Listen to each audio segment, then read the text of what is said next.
Company zikola omwenge oba ezikola drugs teziranga bino bizibu bigenda kuddako. N'akawala kabeera ku billboard kali kebalaga kaba kanyirira kalina ne makeup naye ng'ate bw'otamiira amaaso gaba mamyufu ogwa myala, ebintu bikufaako loozinga obulamu. Olwaliro ngenda kubanyumyako n'omusajja oye addiction eri ya mwenge emyaka egisukka 20 plus years addicted to alcohol. I'm called Romeo Atenyi. I come from Hoima. That's where I'm born and raised up in a very God-fearing family. Actually, my dad was a canon as the firstborn. I was taken to very good schools, but in that school, that's when we started the habit of drinking as early as S1. To an extent that after S4, Sakola Bulungi, I was taken to another school after S4, where I repeated S3. That was in Fort Porto. Katingo onywa almost on a daily, nengo likusomero. Tuli kusomero nga tunywa. Every day? Every day, because... Katinga sente muzijawa? Because the wallet used to be very, very cheap. Continued, went to MOBS. After I got a job, actually, the drinking was increasing. Actually, I know Kampala during the night more than I know it during daytime. That's... You were born for a purpose, and those who rest set before you, run it with precision and intent. Breathe, dream, act, and believe.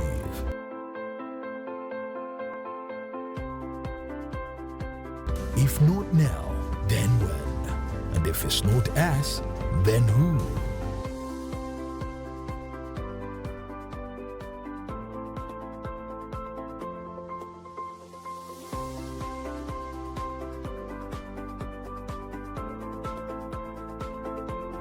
Welcome to Destiny Matters, the English edition. And now your host, Pastor Charles Kasiwante. Tubaniriza nnyo mwena mikono gyaffe abatulabira ku mutima gwa Destiny Matters. Yonna gy'otujoininze abali ku YouTube, abali online, nammwe abatulabira ku Rest Television. Tubaniriza nnyo bane guno mwaka mpya. Mukama mulungi tumwebaza. Of course, January ffe abanoonya Katonda tukimanyi nti tunoonya Mukama olw'omwaka oba okutulagirira.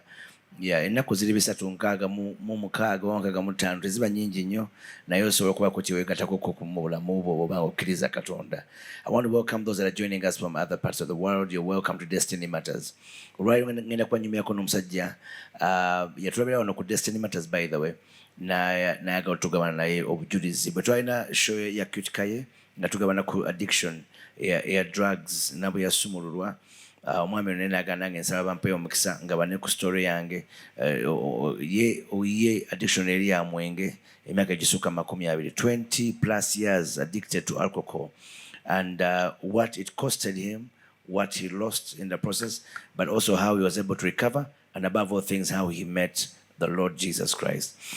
Mukisa munene nnyo basiba ne bannyabo, tuli wano olwaleero njagala kwaniriza omwami Romeo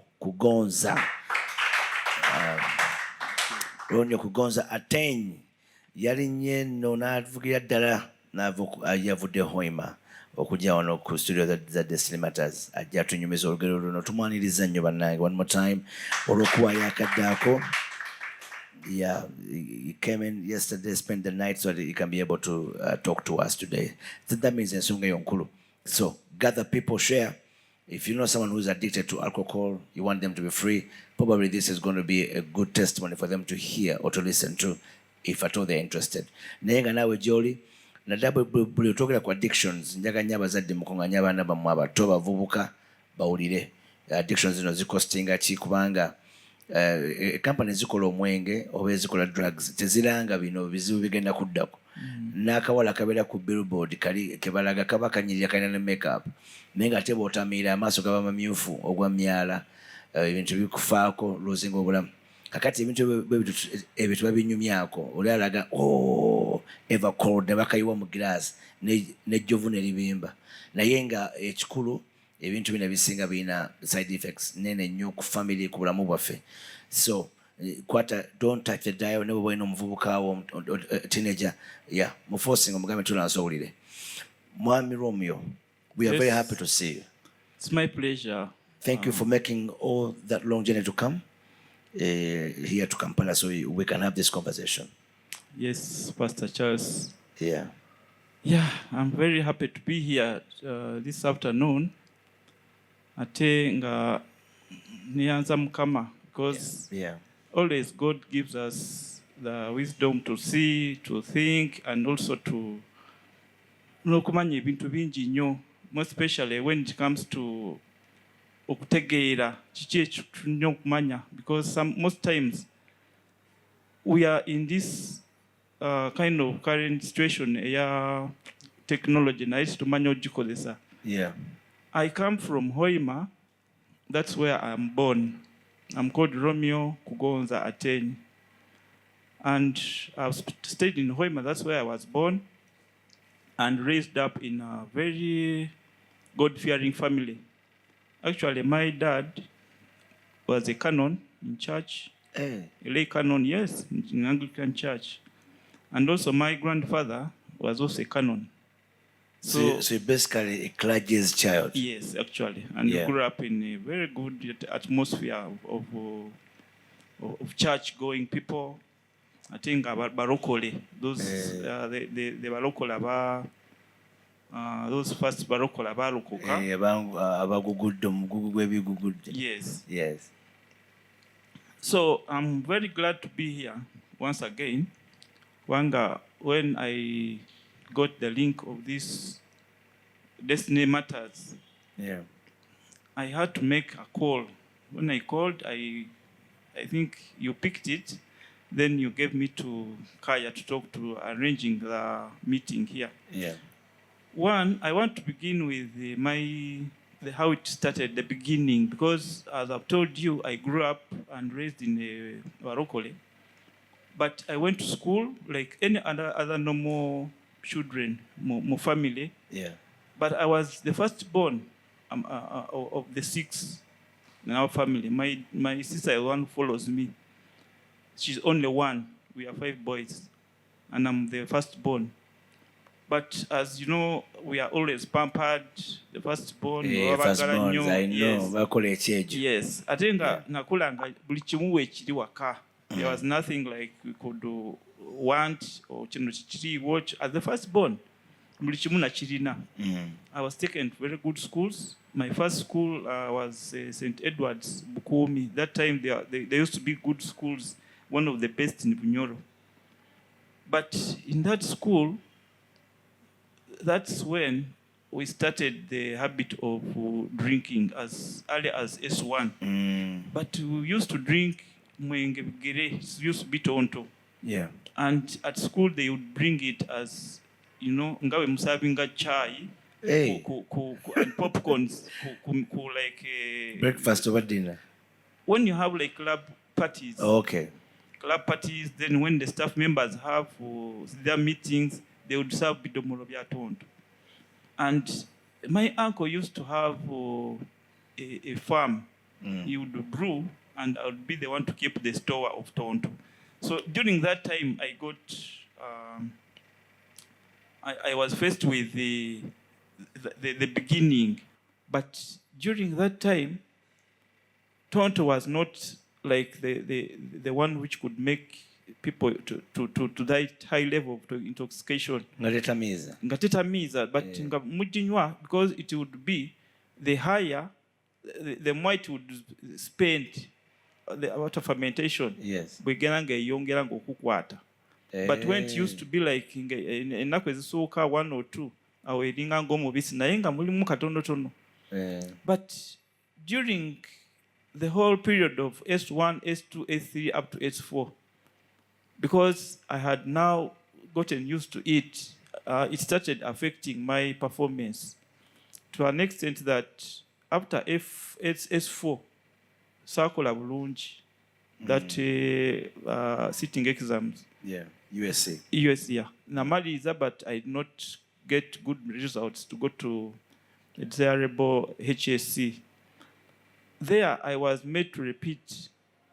I was taken to another school after S4, St. Leo's College, Kiegobe, where I repeated S3. That was in Fort Portal.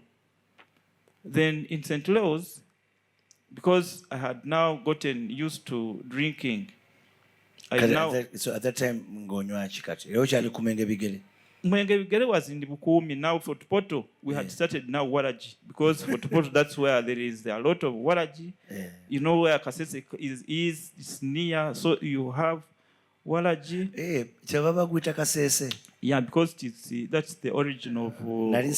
Yes, because that's origin. Yeah, that is the one which has the highest level of the alcohol content. That's where you hit even the kabiriti nekakwatachi omuliro. Yeah, that's how it comes to. By the time it reaches Kampala, they have diluted it so many times. The one which they bring here in Kiunya, in Nakulabi. But that is the origin. Who dilutes? As they are coming to sell to get more profits, they keep on diluting in jerrycans to get. Original. And you know, that time would have the pretext that it is very cold, Fort Portal wali empewo nyingi, so nga tukikozesa okubanga kunywa excuse so that you don't feel. But still, because of now we had graduated to Waraji, it became now something we could use on a daily, almost on a daily basis. And that time, I don't know why the schools were not so serious about discipline, because Twagenanga, you find the fence had porous, get out, you could move from here, you find a bar behind the dormitory, and we had so many things around which are not happening now. So during that time, as the drinking continued, even the performance in school was reducing. And I remember even after my S5, I left that place, but still my performance was not good. So just give us a picture. Katingo onywa almost on a daily, nengo likusomero. Tuli kusomero nga tunywa. Every day? Every day, because it was so cheap. And by the way, I think we could, because of the groups which we had, we could get, like, you sip a glass, because the water used to be very, very cheap, like 200 a bottle or something like that. It was affordable, although I don't remember very well the source of. I think we could even have our pocket money to be used to drink. Apart from drinking, they are also smoking, because I had also gotten the habit of smoking. And that is just as senior 5? As senior 4. And secondary. Actually, smoking started in St. Edward's. Although, I remember we had an uncle who would come when I was still in primary.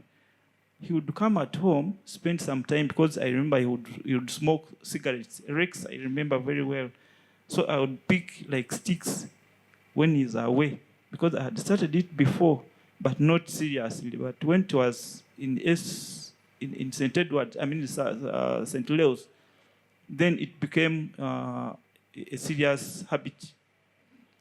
But much as we had all that, I had never thought of all this to be something which would make my life very difficult, which could come to get to stick my mind and everything on. Yeah, and take you on. And take you up, yeah.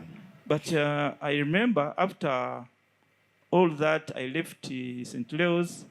Then I went to another school in Hoima, Satito Winyi. That's where I grew up to drink massively, because every time I would join another group, I would actually graduate. Yeah. So I remember my first bad experience was when we went for a market day. I drank so much and I fell on the way. I was carried back to school. Then on reaching the gate, I think the people who carried me, they feared there was a teacher who was on duty. So they dropped me in front of him. He caned me. I did not feel anything. I think he caned and got tired and left me there. So in that very night, those guys came and picked me up, took me to the dormitory. And in the morning, I had the headmaster calling. He was called Mr. Mafavi, calling, Romeo, Romeo, pack your things and go.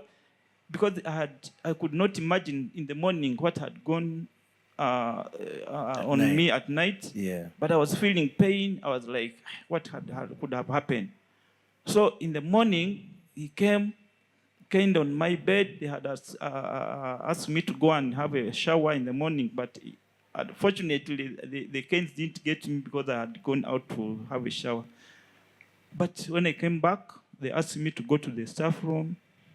They signed the expulsion letters, and that's the time I was first expelled from school because of alcohol.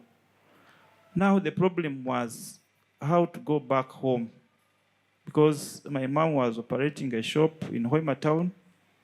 It was a business she was doing. Now I've been chased away. Getting back to her was a problem. And my dad, I knew that would be the worst Disaster. So I reached and I gave her the letter, and she broke up down in tears. The journey of drinking did not stop. I continued. After suspension, my dad continued to go to the school to request them to beg for my get back, but somehow I got back and I finished my A6. I continued, but every time I would go to other levels, then also still, because I continued, went to MOOPs, I studied, but now that was now open, because you could have dances, you could have everything. So I kept on moving up, going and graduating in the habit of drinking.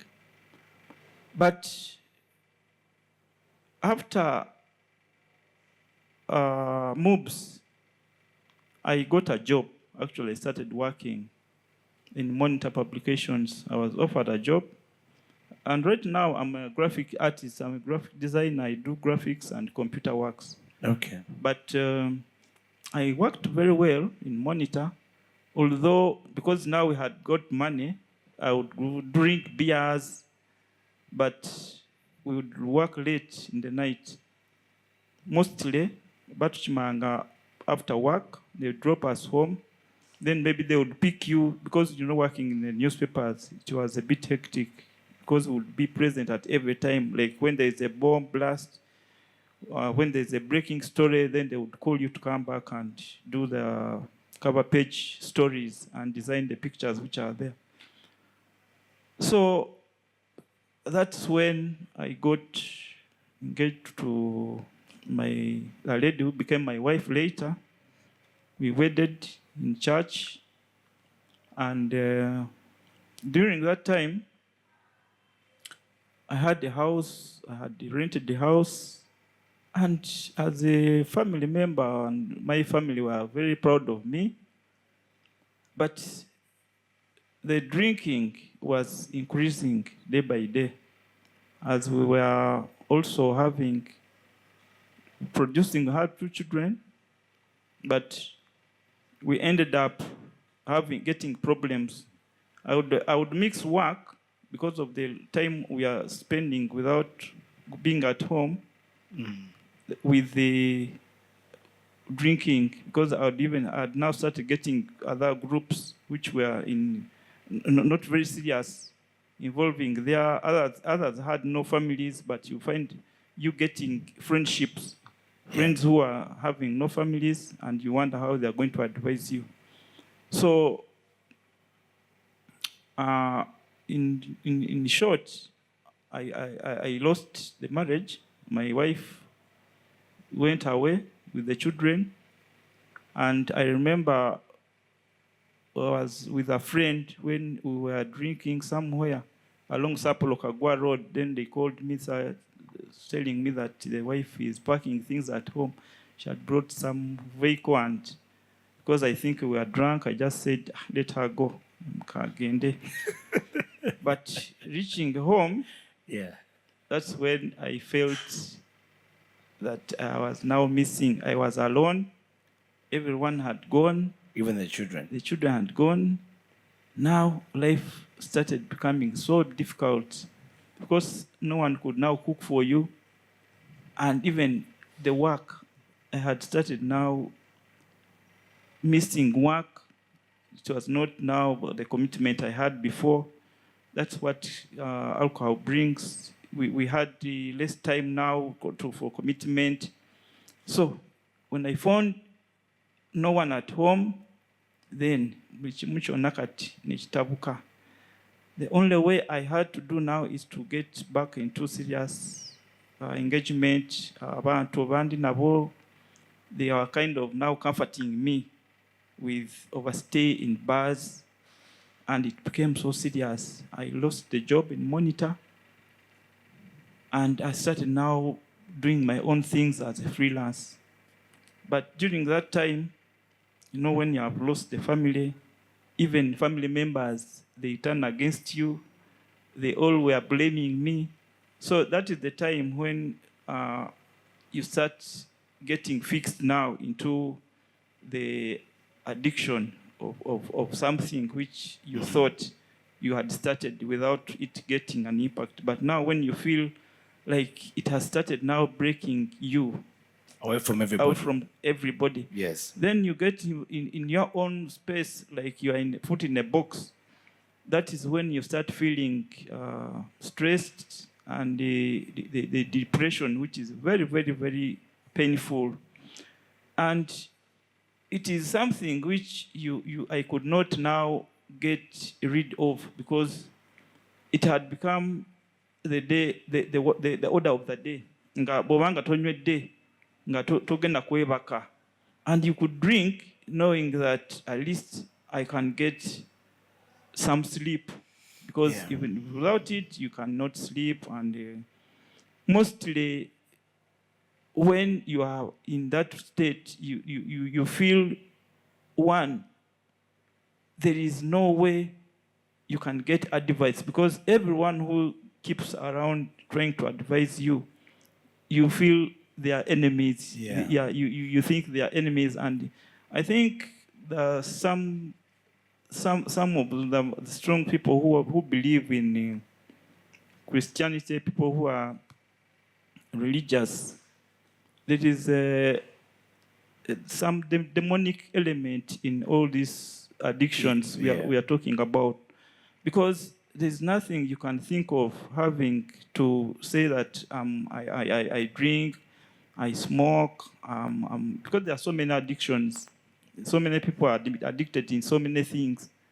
But the addiction which can make your family to be, you get that distance from the family members, then you even fail to have, you lose appetite, because all those things happened to me during that state of this addiction. Yeah. And this is something which continued for 20 years. 20 years, because it did not stop then. Much as we got all that, the problem that I got, but I did not stop. I only continued. During that time, I was now keeping in most of the prominent bars in Kampala. All night. All night, yeah. You could go to those clubs. There are so many, High Table, Top Pub, in those Kabalagala. I know Kampala during the night more than I know it during daytime. That's how it is. Because there are some places I go to and I fail to locate them. But I can still very well remember how I used to go through the channels down, those ones connecting to Kibuye and that radio station there. Because once you get into all that, then first of all, there was a lot of high level of you start manipulating to get money, because you cannot have now access to money. You are not working. You're not working, yet you have this addiction. Yes. Then you are tempted to steal and to lie and do so many things, so that, because you could even make a call saying, I'm stuck, I need some transport, and then you could end up, when you get that money, instead of getting transport to go back home, even Straight to the bar. you go to the straight to the bar. Because I had reached an extent of getting, I would look for those bars so that I could get places to sleep, because I could sleep in those shares. Then if when they get to know that now it has been a very long time that you are sleeping in these places, then the bouncers could chase you away. Then I remember at one time I would go to stay this stay square, because you could cross over from top pub, then you cross to State Square, you find where to sleep very, very early, so that you sleep a bit, then you wake up, and then you cross over. Because I was now doing some freelance, whenever I could get like someone getting you some work to do like on computer, and I was so good, because the moment I would get an opportunity, whether you have slept or not, I would make sure I do the work, I design, then I get that payment for that day. Then you would go and sit somewhere and start, maybe you doze a bit, but once you get what you have got, then you rush back to the bar. Jesus. So addiction, it became a reality, because people, as they could try to tell you, to give you advice, actually, I got a time when almost every time we would move to those bars, they could steal your phones, they steal money. So there's a time when I was cut off from communication from the others, our relatives and everyone. Yeah. So life was so difficult. I remember I had stopped even buying clothes, could not buy clothes. I would spend like some days without even bathing. Actually, I remember I had a shoe which I would use a sellotape to tie it, because there's a time when I had to leave one of the bars on barefoot, and that's when I also got somewhere to steal. I stole some girls' sandals, and of which they got me and they also almost killed me. But some of these things I'm talking about, I'm it is a terrible situation, and why I'm saying them is, it could be of help to some people and the parents of children who are going through it, because mostly, like now, people who are going through all that, it's not very easy now to detect them, because the kind of stuff they are dealing with now is a bit different. These days, we are not seeing many people going into bars, drinking beers, smoking on the streets. You rarely find people these days smoking cigarettes as we used to have, because you would have even people smoking in the bars, in those clubs. But these days, it's now a bit difficult. You find people getting some drugs which are not easy to detect. You find them actually they are packing them in bread, like these days. You find some people having heroin, they are having other marijuana. So there are some kill me quick stuffs which they are using. And it's not easy to detect, because we used to be in the bars, someone would say, that one is now in a bar. I think by the time he gets out, you'll find him staggering. That's now how tricky it is. So I'm here to give all this information so that people should understand what addiction is, because it's beyond the drinking, it's beyond the smoking, but it is a disease because of whatever happens to you in the early stages. Once it gets you, then it becomes like you have to use that stuff in order to cure yourself. Yeah. Because all the cravings you have, they are you can't tame them once you get addicted to this stuff. Because I remember I would get a time when you would feel like if you look at a beer or a bottle on the shelves, or just even imagining it or thinking about it, then you'd feel like saliva nga bukulukuta wano ng'owulira you really have something until you quench. You have to have it. Yes, and indeed you'd go and pick, because I used to drink those small stuff. I had now come to the level of Caveira, those coffee spirits, the coffee bottles, you know. Then you take like 4 of them in order for you to get stable. But, you know, during that time, your body is very weak, you have no appetite, then you have no money. Then I remember I developed some pain, which went on for 2 years. But I thought it would be because of overstaying on computers, until one time I went for a checkup in Cardiac Hospital in Nakulabi, because it was a scan. That is after I had had several pains coming, because it could radiate even to the back. But when I reached Cardiac, after scanning, they told me I was suffering from pancreatitis. Pancreatitis is a medical condition which is a disease which attacks the pancreas. And pancreas, when it is attacked, it is very difficult. Tebaji operating, and because of the booze, too much drinking causes pancreatitis.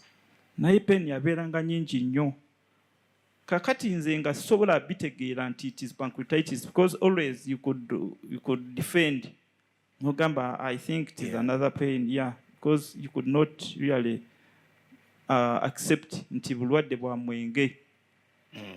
But after everything, I started now getting treatment.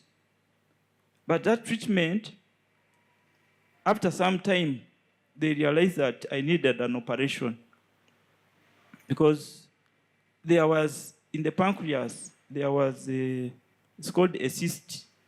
It had the omanyinga akazimba nga when you got burnt by some fire or amaz kati akazimba, there was some liquid which was increasing in weight nga kigenda kizimba. Naye kati it would be so painful, and I had reached a level nga nkozesa morphine. Morphine is it's a painkiller gye bakozesa nga abantu abalina I think operating wabalina cancer. Morphine, that's what I used to have. Very strong painkillers.